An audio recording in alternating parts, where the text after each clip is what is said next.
Was an underground city of giants discovered in the Grand Canyon.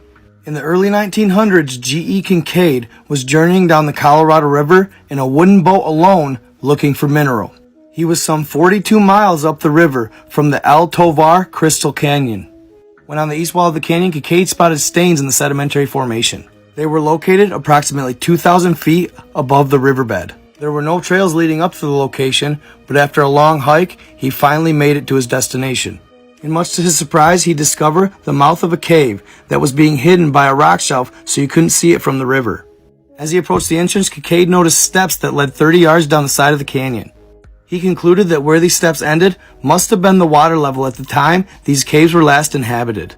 As he'd make his way into the entrance, he'd notice hieroglyphs on the walls. These markings would pique his curiosity, so he decided to enter the cavern. During this first trip, he went several hundred feet into the main passage, until stumbling upon a crypt where he'd discover mummies, one of which he'd stand up, illuminate with his flashlight, and snap a picture. After gathering a number of relics, Kincaid would make his way back down the Colorado River to Yuma. From there, he sent the relics to Washington, explaining his discovery. This is when the Smithsonian would get involved and explorations would be undertaken.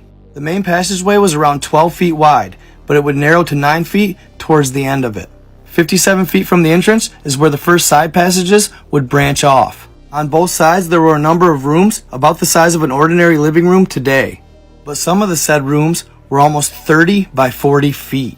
These rooms had oval-shaped doors and were ventilated by round air spaces that went through the walls into the passages.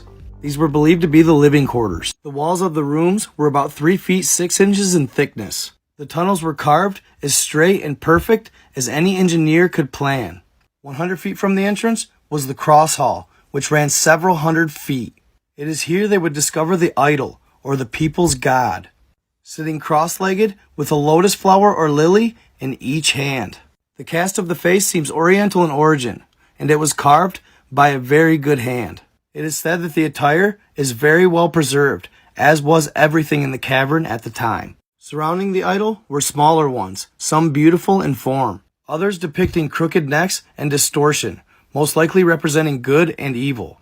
On the other end of the cross hall were tools and weapons made of copper. It's obvious these people knew the lost art of hardening such a metal. This method today is still sought by chemists and smiths. Along with these artifacts, they discover unique hieroglyphs, images like the ones you see here, depicting what seems to be a much larger human being handling a smaller one. Watch part 2 for more.